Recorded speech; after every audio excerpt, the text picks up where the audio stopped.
I was the designated fiancé to the heir of the Walden dynasty. The son who married me would solidify his claim to the chairmanship. The most likely candidate.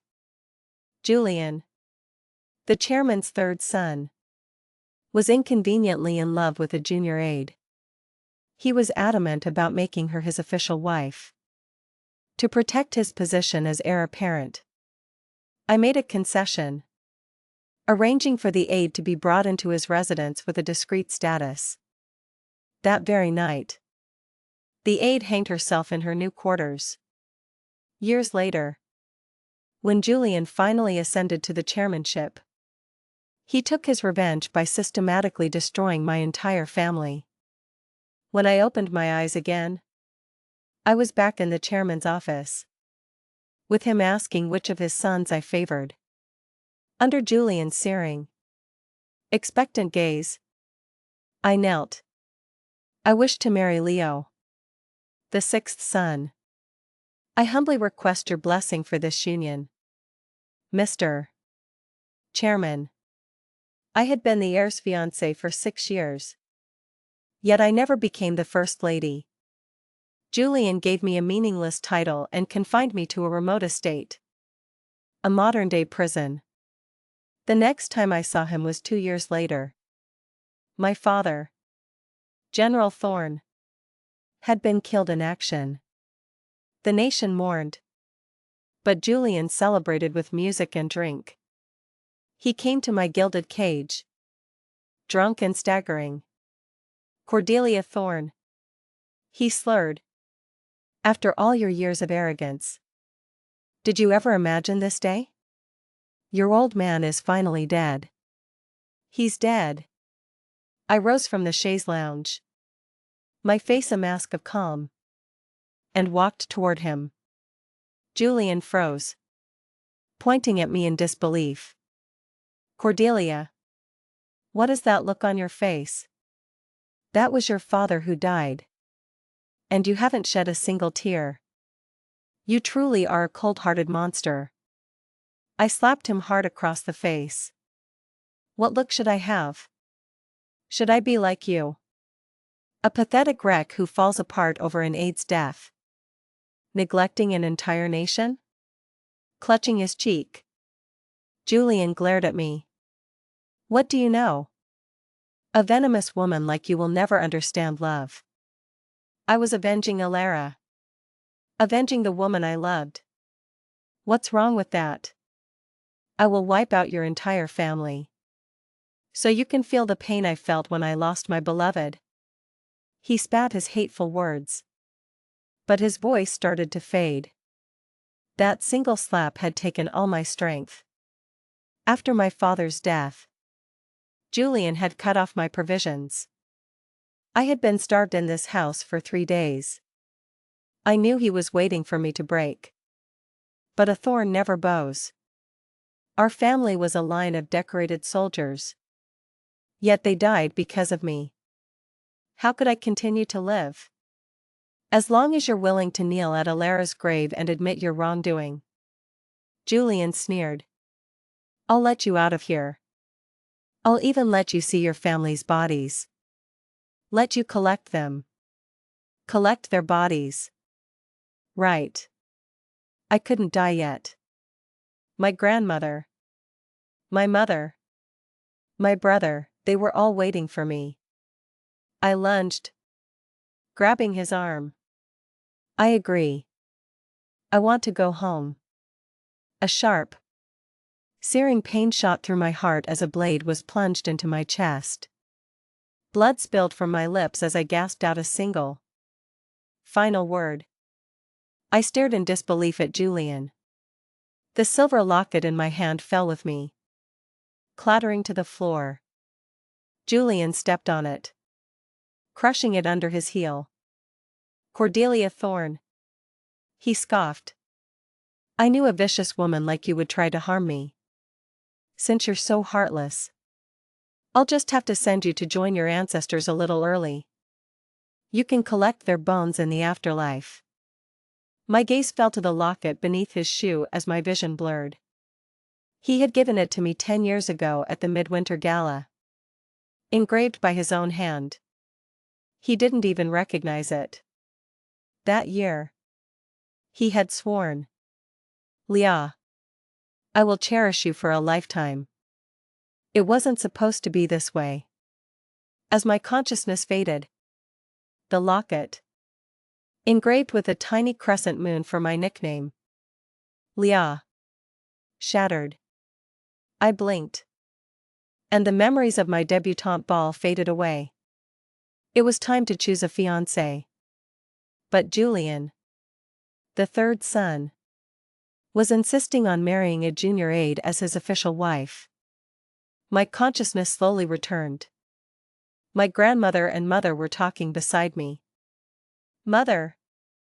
I shot up and threw myself into her arms, sobbing. "Mother! I missed you so much." Startled by my sudden outburst, my mother hugged me back, patting my back and soothing me. My grandmother slammed her cane on the floor. "That Julian Walden is utterly shameless. Our Leah will not suffer this humiliation." That's right. Ever since I was designated as the future First Lady, I had never shown such emotion. My mother and grandmother naturally assumed Julian's actions had broken my heart. I understood now. Like a character in a fantasy novel, I had been reborn. I was back at 16. Just after my debutante ball.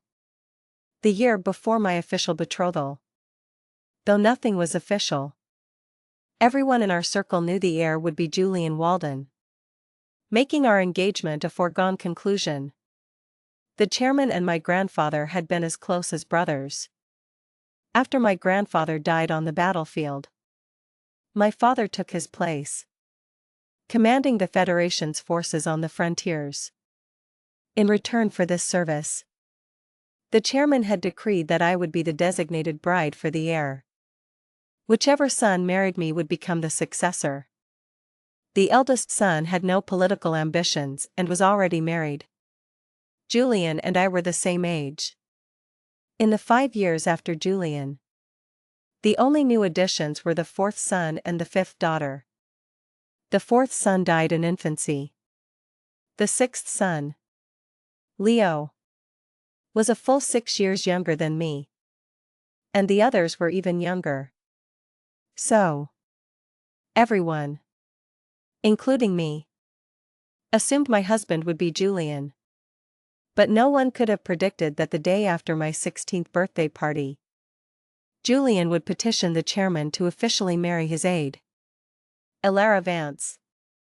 The chairman was furious, making Julian kneel in his office for a day and a night. But Julian refused to yield. If things went as they had before, a car would soon be sent to summon me to the Walden residence. In my past life, when the chairman had tested me, I still chose Julian. Afterward, Julian found me smug. He said he had promised Elara a proper wedding and hoped I would step aside and accept the title of a secondary wife. He assured me I would still hold the power of the First Lady. To be placed beneath an aide?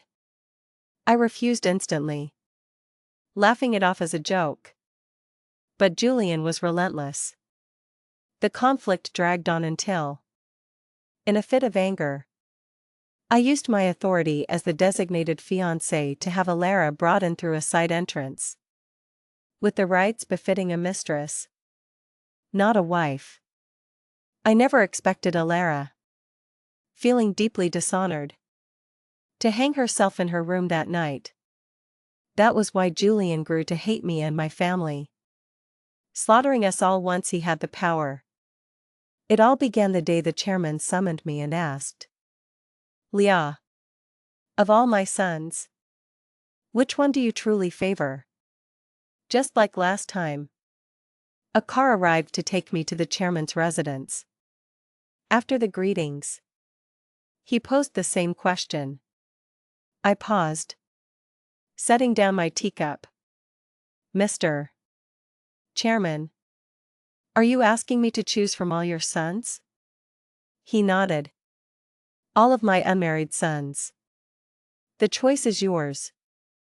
Leah. I feigned shyness, covering my face. Well, it has been a while since I've seen them all. Perhaps I should meet them first? The chairman laughed heartily. Of course. Of course. My apologies for being inconsiderate. His chief of staff was immediately dispatched to summon the sons. Leo, the sixth son, arrived with his younger brothers. They had just finished their lessons. Julian came last. In a rush. Still dressed in a simple navy blazer. He must have been out with Alara. The four of them stood in a line, waiting for my decision. I remained silent. And the chairman didn't press. Slowly sipping his tea. Just as the atmosphere grew tense, I stood up and walked over to the youngest son. He was 5 years old. Chubby and fair. Unlike his leaner older brothers. I then moved to the seventh son, who was 8 and thin as a rail. Without stopping, I walked on, positioning myself between Julian and Leo. Leo Walden was 10 years old. The sharp angles of adolescence hadn't yet defined his face, and his features still held a boyish softness. In my previous life, a month after my marriage to Julian, Leo had volunteered for military service. He was later sent to the frontier, and my father often praised him in his letters home. My grandmother would read them and sigh. Such a shame he was born so late. Otherwise, he would have been the perfect match for the Thorns. Lost in thought, I stood there for a long moment. Julian finally broke the silence. His voice sharp with impatience. Cordelia. Is it that difficult to choose? Snapping out of my reverie, I took a half step back, positioning myself directly in front of Leo. His face flushed a deep crimson, the color spreading to the tips of his ears. Cordelia, miss. I gave a small nod, then turned to face the chairman. Mr. Chairman, I believe that while Leo is young, he is steady and studious, possessing the true makings of a leader. As the other sons stared in stunned silence, I knelt without changing my expression. I wish to marry Leo. I humbly request your blessing for this union. Julian was aghast. Cordelia. Are you out of your mind? He exclaimed, pointing at Leo in disbelief. He's 10. He's just a child. My voice was ice. What if he is? 6 years is nothing. I can wait. You, on the other hand, are of marrying age. I hear you've already chosen your wife. I wonder when the wedding is? I'll be sure to come by for a glass of champagne. My words made the chairman, who had been calmly sipping his tea, sit up straight. He cleared his throat. Leah. You must have heard some rumor and misunderstood your Julian. He wouldn't dare marry without your consent.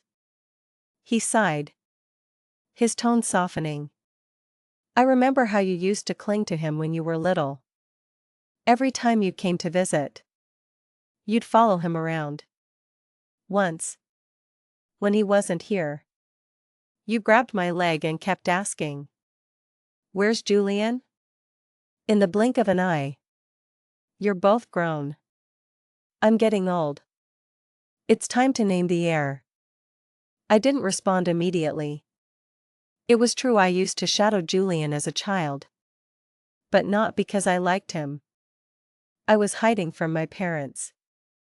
My father wanted to teach me martial arts, while my mother insisted on needlework. I wanted neither. So I would escape to the Walden residence after my lessons. smuggling back pastries for my brother, who was exhausted from his own training. Julian thought I loved the pastries and always had the kitchen prepare a small portion for me to take home. He worried about me overeating. But the tiny portion was barely a snack for my brother, who constantly urged me to go back for more. When did things change? Probably around the time an aide named Alara Vance appeared by his side. Alara was different. She had innovative, unconventional ideas. Among all the junior staff, she was the most unique. This uniqueness captivated Julian. After a period of courtship, they fell in love. It was then that Alara declared she would never be a mistress. She would only accept a formal, grand wedding, or she would remain single forever. Unwilling to lose her, Julian came to me, trying to persuade me to step aside. That was the root of all the bitterness in my past life. This time, I had a clear goal. Under no circumstances would I trap myself in a marriage with Julian. I had to save the Thorne family. Returning from my thoughts, I knelt in apology. I have always regarded Julian as an older brother. I never imagined it would cause such a misunderstanding. The fault is mine. Please, punish me, Mr. Chairman. The chairman's eyes darkened. Cordelia, you're determined to choose Leo? Yes, I said. My head bowed. Seeing my resolve, he relented.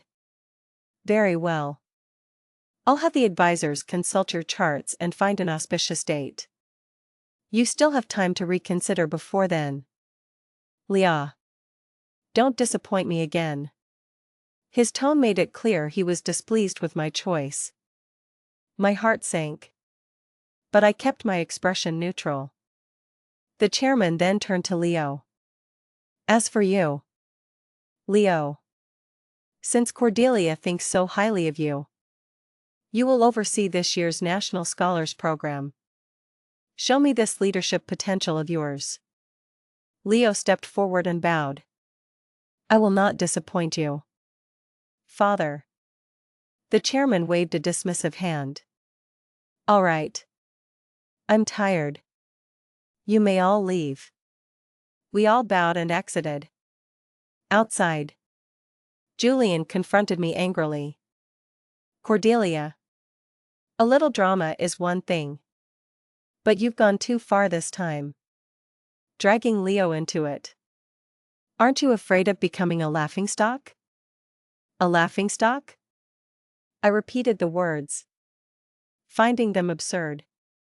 From the moment Julian started his public affair with Alara, countless people were already waiting to laugh at me. I met his gaze. Let me be clear, Julian.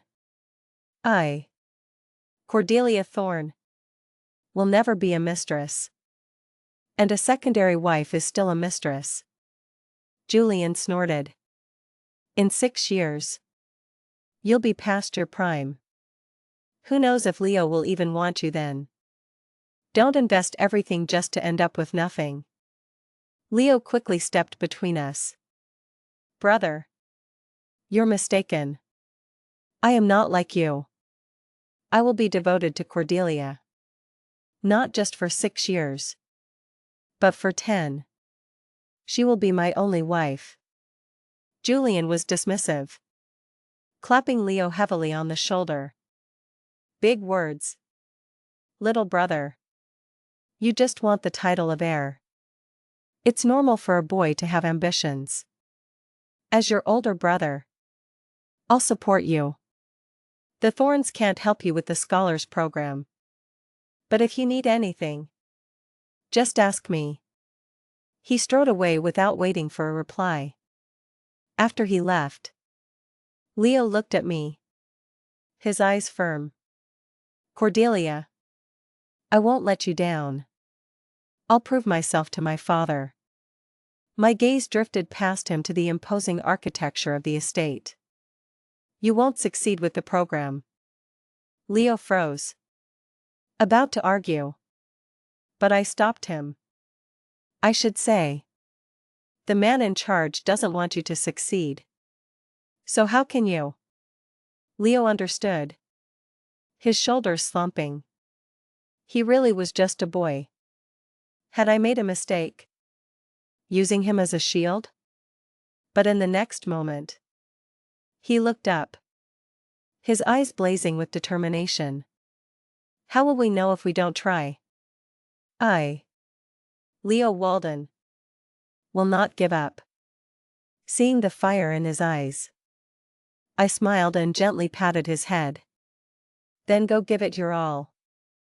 A blush spread across Leo's face. He stammered. Cordelia, I'm your future husband. You can't treat me like a child. His earnestness was amusing.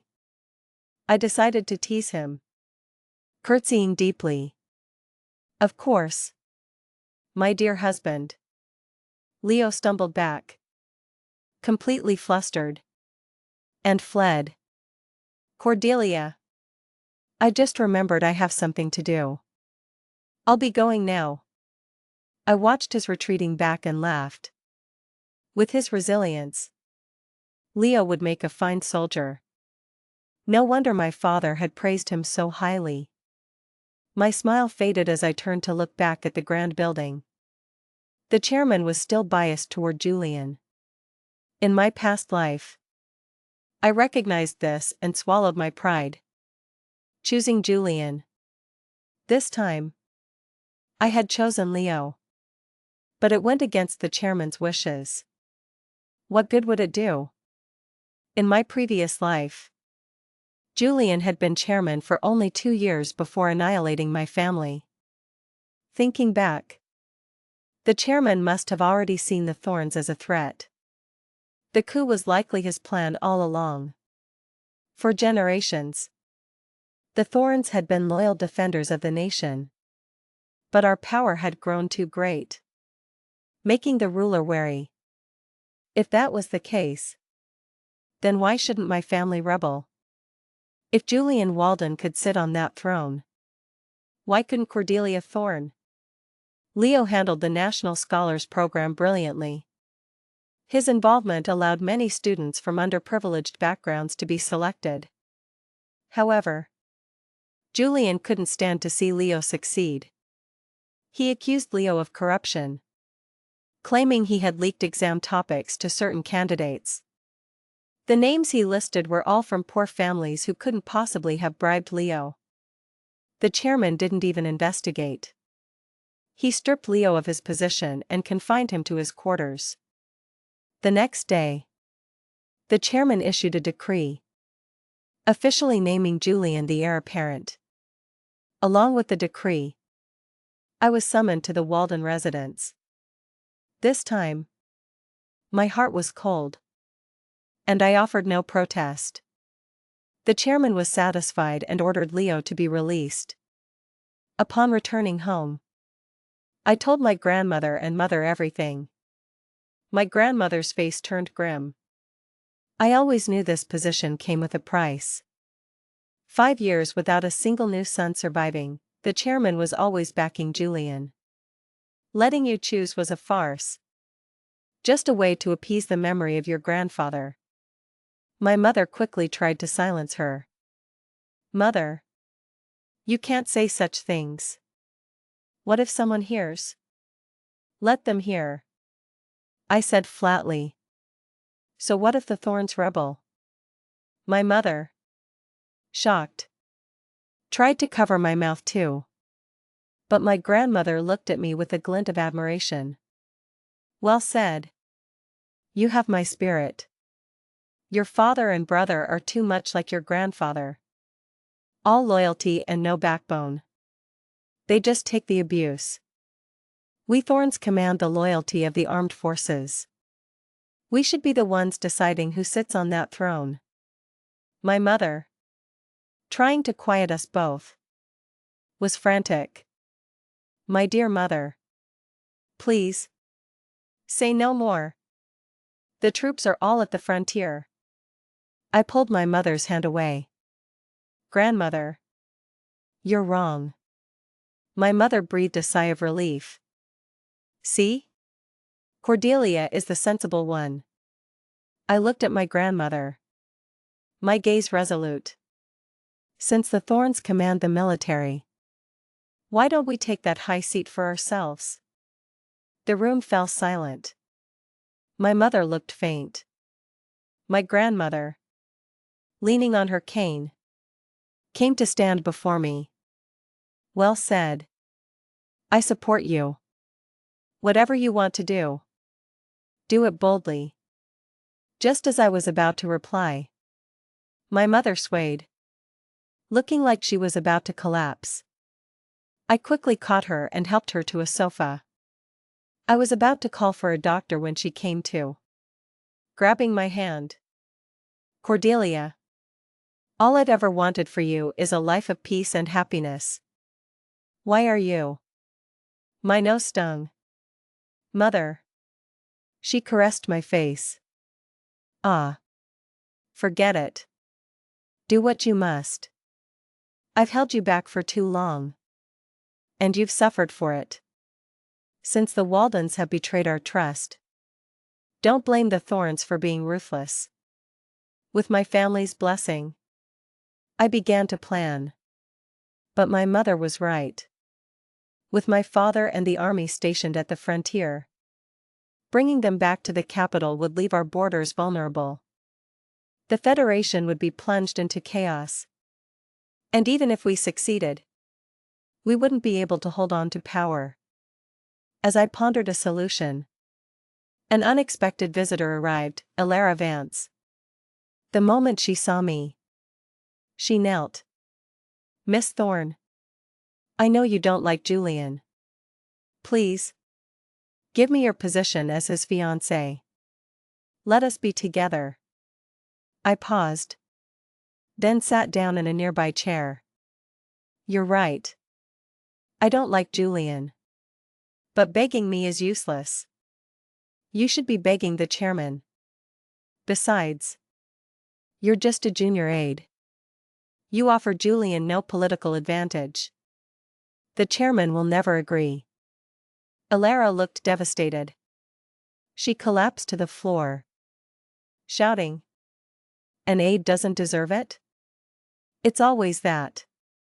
Why can't an aide be worthy? Cordelia Thorne. Are you telling me you have no ambition? With the Thorns' military power, you've never had other ideas? My attendant's face paled, and she moved to drag Elara away. I waved her off, dismissing everyone from the room. I rose and crouched in front of Elara. Your ambition is admirable.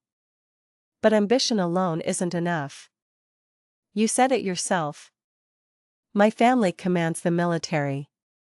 What do you have? Julian's love? Elara was speechless. Disappointed. I stood up. Just go. Being Julian's mistress isn't so terrible. No. Elara suddenly grabbed my leg. I can't be a mistress. I'll die. I don't want to die. I want to live. Being a mistress would kill her? I suddenly remembered my past life. After I brought her into the residence as a mistress, she died immediately. Julian believed it was suicide out of humiliation.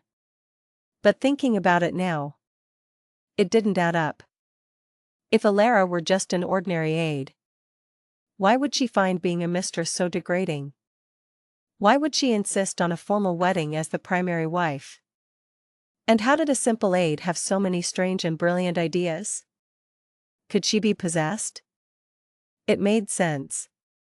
If I could be reborn, then this aide could very well be possessed by a spirit or a demon. Just like in the fantasy novels. I turned and knelt before her again. You're not Elara Vance. Who are you? Elara's eyes darted around nervously. I don't know what you're talking about. Miss Thorne. Her reaction confirmed my suspicions. But whether she was a spirit or a demon, why would becoming a mistress cause her to die? I couldn't figure it out. But one thing was clear: if I could get Alara on my side, Julian would no longer be a threat. My mind raced. The first step was to align our interests. I can help you become Julian's official wife, but not the First Lady. Alara was confused. What do you mean? How can I be his wife but not the First Lady? She paused, her eyes widening in realization. You're going to support Leo, just like before, and pull Julian down from his position? I raised an eyebrow and nodded. Your goal is to be his wife. I can help you with that title. But if your goal is to be the First Lady, my expression hardened, my presence becoming intimidating. Alara shrank back, her eyes suddenly vacant. After a moment, her focus returned. I just need to become Julian's official wife to survive. Miss Thorne. Our interests do not conflict. We can work together. I lifted her chin. Then let's start by destroying Julian Walden. Soon. Snow began to fall, and the capital entered winter. It was time for the annual Chairman's Winter Hunt, a prestigious event where the daughters of prominent families would observe the young men and choose their future husbands. I had never gone before, but this year, I persuaded my brother to take me. Julian was there, and he had brought Alara. After her visit to me, she had softened her stance with Julian, agreeing to the status of a mistress. She had asked to come to the hunt. And Julian, feeling indebted to her, had brought her along. He was surprised to see me, and a look of disgust crossed his face as he seemed to realize my intentions. Cordelia, what are you doing here? I looked at him calmly.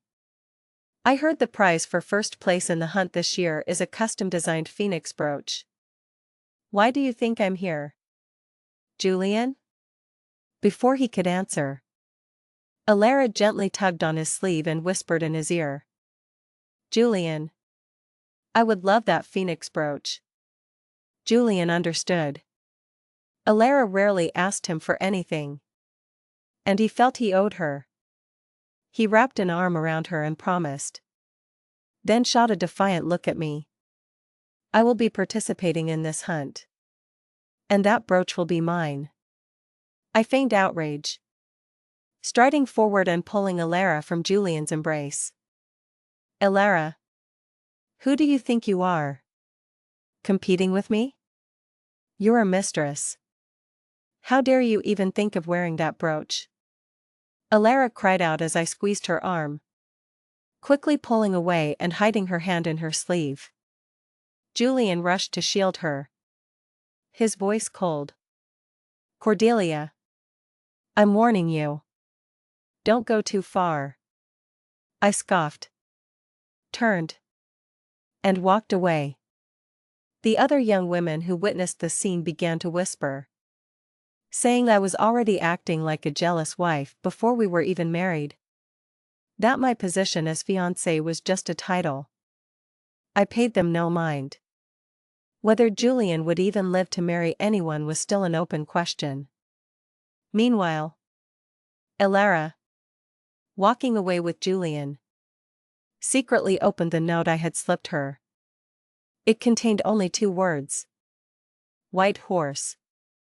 The hunt lasted 3 days, with the winner determined by the total number of kills. For the first 2 days, Julian was in the lead. No one dared compete with the heir apparent. On the 3rd day, confident that victory was his, he switched to a magnificent white horse simply because Alara said it was beautiful. He even changed into a stylish but impractical riding outfit, looking dashing and elegant. Not long after entering the woods, His horse began to buck and rear, refusing to obey his commands. It bolted down the mountain path, charging deep into the wilderness. Julian's guards couldn't keep up. News of the heir's accident spread quickly. The chairman, furious, sent 3,000 men to search the mountain. They didn't find Julian until sunset, carrying him back on a stretcher. I watched from a distance. Most of his injuries were from the fall. Unfortunately, he hadn't hit his head. Unexpectedly, however, there were marks on his leg from a large animal bite. Soon, the doctors finished their examination. Using my status as his fiancé, I openly listened to the report on Julian's condition. He wasn't dead, but the leg injury had caused a high fever, and he remained unconscious. The bone was damaged. The doctor didn't say it outright, but everyone understood the implication. I could barely suppress a smile, covering my face to feign grief. Julian, just as you said in my past life, Cordelia Thorne is a cold, heartless woman. When I returned to my tent, I found an unexpected visitor, Leo. He beamed when he saw me, eagerly approaching. Cordelia. I frowned. You shouldn't be here. To avoid suspicion, I had specifically told Leo, who was also participating in the hunt, to find an excuse to stay in the capital. Leo's face fell. I heard what happened to my brother and I was worried about you. Cordelia. I said nothing, just stared at him. What is it? Cordelia? Do I have something on my face? It was you. Wasn't it? I cut him off. You did this. Leo's playful demeanor vanished. He grinned. A sly, almost feral smile. Just a little gift for my dear brother. A token of my appreciation for his guidance during the scholars program. Seeing my serious expression, he leaned in closer, his voice dropping to a conspiratorial whisper. Besides, this is revenge for stealing my fiancé. Isn't it? Cordelia? He was too close. Though still a boy of 10, his mask had slipped, revealing a predatory edge. I pressed a finger to his forehead, pushing him away. Leo. Cover your tracks. Don't leave any evidence. Hearing this, the disappointment in Leo's eyes from being pushed away vanished, replaced by a bright spark. Don't worry, Cordelia. I cleaned up everything perfectly. No one will ever trace it back to us. I pulled my cloak tighter around me. To you. Not us. Leo clutched his chest, his childish pout returning. Cordelia. Your words wound me. I ignored him and went back to my tent. In this cutthroat world, a prince without a cunning mind wouldn't survive long. But what did it matter? Even if Leo was useful, I had no intention of backing him for the throne. I was tired of being a fiancé. The hunt ended abruptly due to the heir's accident. The chairman investigated for weeks but found no culprit, leaving the matter unresolved until Julian woke up. I dressed up and went to the Walden residence, putting on a performance for the chairman. I claimed the phoenix brooch and also requested that Alara be placed in my care. With Julian unconscious and likely crippled, the chairman, eager to placate me, agreed without considering Julian's reaction upon waking. I kept Alara with me for 2 reasons. First, to prevent her from betraying me. And second, with her in my possession, Julian would be hesitant to make any moves. Julian remained in a coma for 3 days. Rumors began to circulate that my destiny and the heirs were in conflict. I knew this was Leo's doing. That night, I sent him a letter, telling him to stop the rumors. The next day, I requested an audience with the chairman and announced my intention to go to a secluded spiritual retreat in the mountains to pray for the heir's recovery. Of course, the praying was a pretense. My real purpose was to meet the old abbot, a former presidential advisor. My grandmother had once done him a great service, and I intended to cash in that favor for a single, life-altering prophecy. Soon after, the old abbot visited the chairman and delivered his message. The heir's destiny was one of great, late-blooming success, but he must not marry before the age of 26. To defy this would be to invite disaster and an early demise. The chairman, forced to take this seriously, had his advisors recalculate the timeline, postponing the wedding for 4 years. 4 years. Enough time for the Thorns to raise an army and seize power.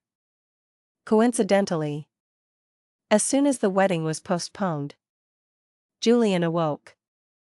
The chairman, who had been skeptical, was now a firm believer. I stayed at the retreat for an extra week. On the day I was preparing to leave, halfway down the mountain, a massive explosion shook the ground. The retreat itself had partially collapsed. I quickly ordered my staff to go back up and help with the rescue. Thankfully, we arrived in time to save several young acolytes trapped under the rubble. As the site was being cleared, it became clear this was no natural disaster. I voiced my suspicions to the old abbot. He shook his head with a wry smile. It was my foolish junior. He's obsessed with his chemical experiments, claiming he's on the verge of a breakthrough. No matter how much I pleaded with him, he wouldn't stop. I had to lock him up. But he escaped this morning and went back to his lab. The whole thing just exploded. If you and your people hadn't arrived when you did. An explosion of that magnitude from a simple lab? Before I could ponder it further, Elara gasped. Explosives. That's what this is. I shot her a sharp look, and she quickly fell silent. I turned back to the abbot. My assistant is a bit eccentric. Please forgive her. Why don't you let my personal physician attend to your injured? The abbot bowed his head. Thank you. Later, when we were alone, I allowed Elara to speak. She explained that the substance, which she called an explosive, had immense destructive power. Once perfected, its detonation could be precisely controlled. If such a weapon could be developed and used on the battlefield, it would be a game changer, allowing one soldier to do the work of 10, or even 100. My mind was made up. I have a secluded estate outside the city. I'll have it heavily guarded. Elara, I'm putting you in charge of this. Elara accepted the task. Her face flushed with excitement. I worried she was still hung up on Julian, so I put a hand on her shoulder to offer a few words of caution. Before I could speak, she said, I understand, Miss Thorne. I have no desire to be dependent on Julian. My past actions were born of necessity. I'm very happy with this new arrangement. I don't remember many formulas from my past, but I can certainly assist the chemist with his research. She then bustled off, not waiting to see if I understood her cryptic words. Since coming to stay with me, she had gradually dropped the deferential titles, and once she saw I didn't mind, she stopped using them altogether. I began to suspect Elara was not possessed by a spirit. but was a person from another world. Perhaps? As her behavior suggested. She came from a place where everyone was truly equal. Julian was recovering for a month before I saw him again. He came to my family's home to demand Alara's return. He threatened that if I had harmed her, he would never forgive me or my family. His words brought back the vivid memory of my father's death and the slaughter of my entire family. I gritted my teeth and summoned Alara. Julian tried to take her with him, but I invoked the abbot's prophecy and the chairman's decree to keep her with me. Furthermore, I stipulated that if Julian wanted to visit Alara, he would have to pay a fee of 10,000 silver dollars per visit. Otherwise, the Thorn residence was open to all, except the heir apparent. Left with no other choice, Julian paid. Later, from Alara, I learned about a dish called hot pot. While our country had a similar style of cuisine, her description of a service-oriented dining experience, which she called Hedaleo, intrigued me. I used the money from Julian's visits to open a restaurant based on this concept. It quickly became the most popular establishment in the city, and the funds for our rebellion started to flow in. The explosives research at the estate was also progressing well. Once the formula was perfected, I would send it by express courier to my father. But who could be trusted with such a vital mission? One evening, as I was returning from the estate, a figure slipped into my carriage. It was Leo. "What are you doing in my carriage?" Ever since I learned that his innocent exterior hid a cunning mind, he had dropped the act around me. Just catching up with my future sister-in-law. A little secret rendezvous. I glared at him and tried to kick him out of the carriage. He dodged easily and sat down on the opposite bench. Silence fell between us. After a long moment, Leo spoke. "Cordelia, I'm going to request a military commission from my father." I was stunned. In my past life, he had also left for the frontier around this time. Why the sudden decision? Leo didn't answer directly. "There's been a lot of activity at your estate recently. Others might not have noticed, but I was paying attention, because of you, Cordelia. And I figured out what you're up to." I started. But he covered my mouth with his hand. "I'm not here to threaten you. I'm here to propose a partnership. I have no interest in the throne. My father is a moderate. And my brother is just like him. For years, our nation has relied on your father to defend its borders. Too timid to expand. The Federation is stagnating." I pushed his hand away, glaring. "You're getting bold for your age. You'll grow up to be a rogue." Leo nonchalantly took my handkerchief and wiped his hand. "So, let's do this together. Whether you take the throne and I conquer the lands for you, or I take the throne with the support of the Thorn family, either outcome is a good one. Don't you think?" I admit, I was tempted. But it was risky. If Leo betrayed me, I would be doomed. He saw my hesitation and shrugged. "Don't worry. I'll go to the frontier and guard it for your father. I swear I won't set foot in the capital until I come of age. The Thorns can proceed with their plans." I raised an eyebrow. "And after you come of age?"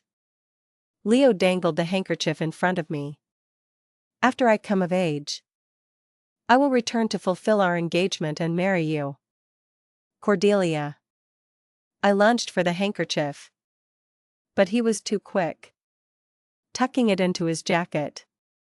Infuriated, I tried to kick him again. "What engagement?"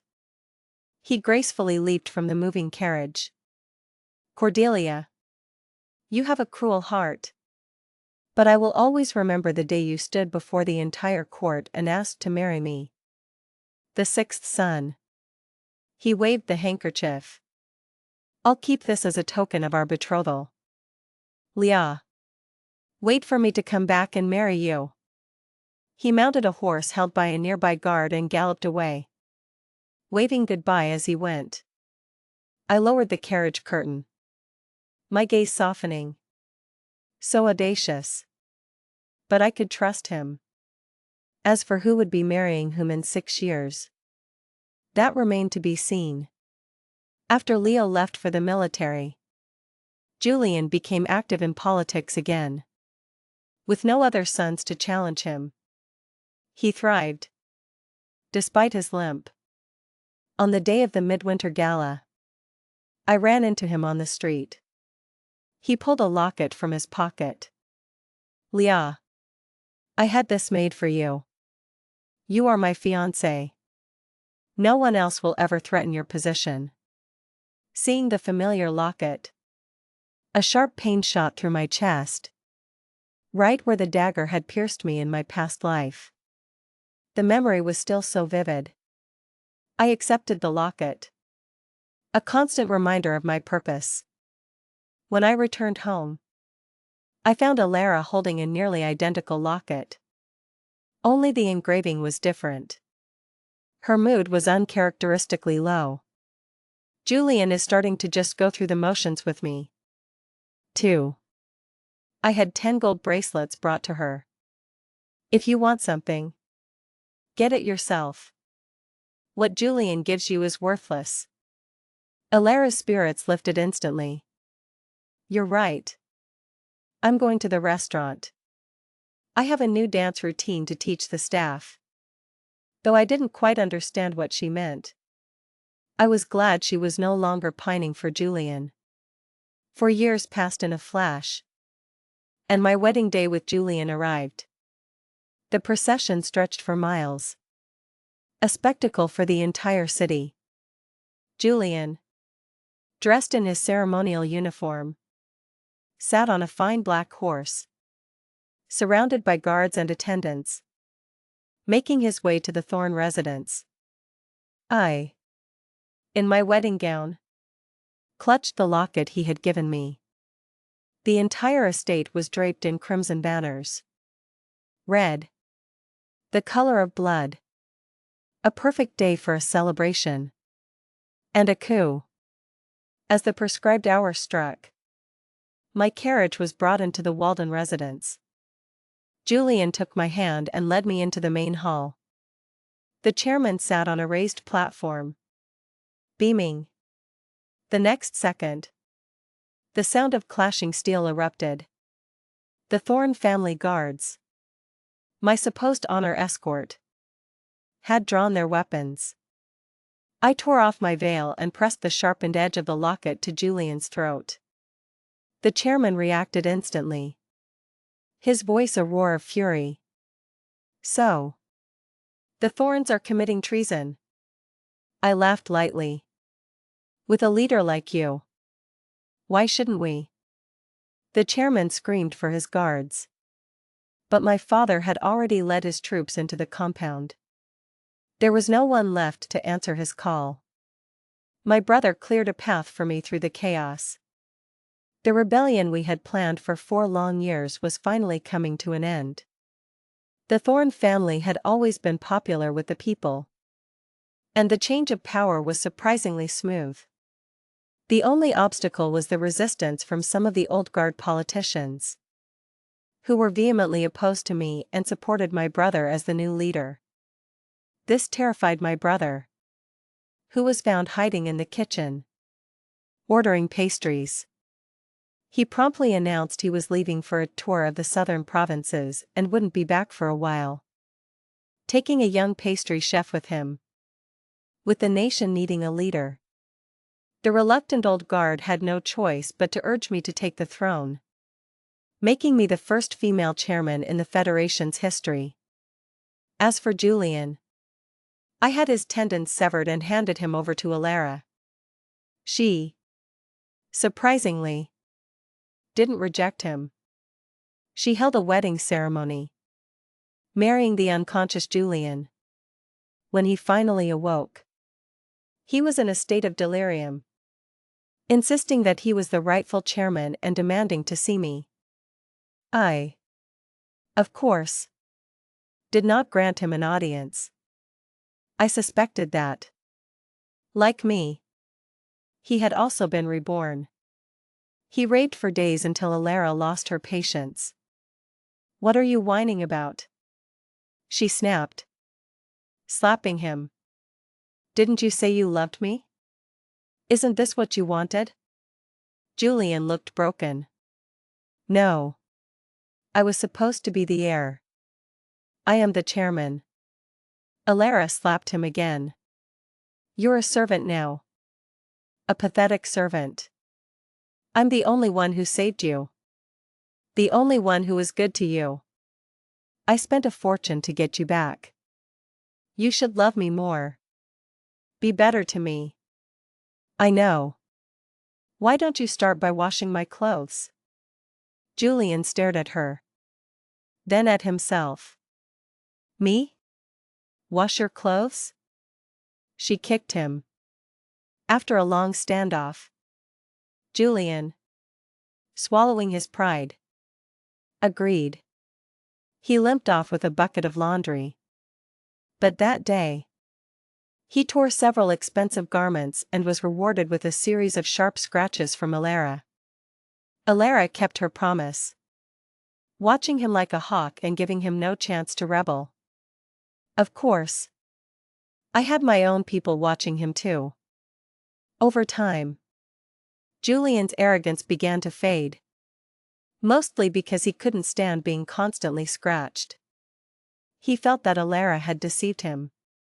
He remembered her as a pure, innocent flower. Alara, with her strange and brilliant ideas, was not suited for the rigid world of politics. I gave her a position as a special advisor on public works, a seventh-rank official. She thrived in the private sector, launching several successful initiatives that benefited the people. One night, on her birthday, she got drunk and confessed everything. As I suspected, she was from another world, brought here by something called the system. The system had tasked her with becoming the destined woman of the chosen one, Julian, which is why she had been so insistent on marrying him. After completing her mission, the system had rewarded her with access to certain knowledge, which she used to create her inventions. After ascending to the chairmanship, I abolished the practice of political marriages and promoted a policy of monogamy nationwide. This led to more and more women leaving their homes, starting their own careers, and no longer depending on their husbands. The status of women began to rise. A year later, I had just finished a long day of meetings and was looking forward to a nap, a habit I'd picked up from Alara, when I heard a commotion outside. Before I could investigate, my office door was kicked open. A man stood there, clad in crimson and gold armor, holding a long spear. He was tall and strong, the boyish softness gone, replaced by the hardened steel of a warrior. It was Leo, whom I hadn't seen in 6 years. He pulled a faded, embroidered handkerchief from his coat and smiled. "Leah, this general has come to marry you." A smile touched my lips. Audacious as ever. The handkerchief was 6 years old, washed so many times it was almost white. But the 2 letters embroidered in the corner were as vibrant as the day he took it. Leo leaned his spear against the doorframe, knelt on one knee, and bowed his head. "General Leo Walden volunteers for marriage to Chairman Thorne. I humbly request your blessing." I smiled. Permission granted. A year after our wedding, Leo led the army on a campaign to unify the continent. The war lasted only 5 years. From then on, the land was united, and there was no more war. Later historians would write that during the reign of the first female chairman, the nation enjoyed peace and prosperity. She was, by all accounts, an enlightened ruler.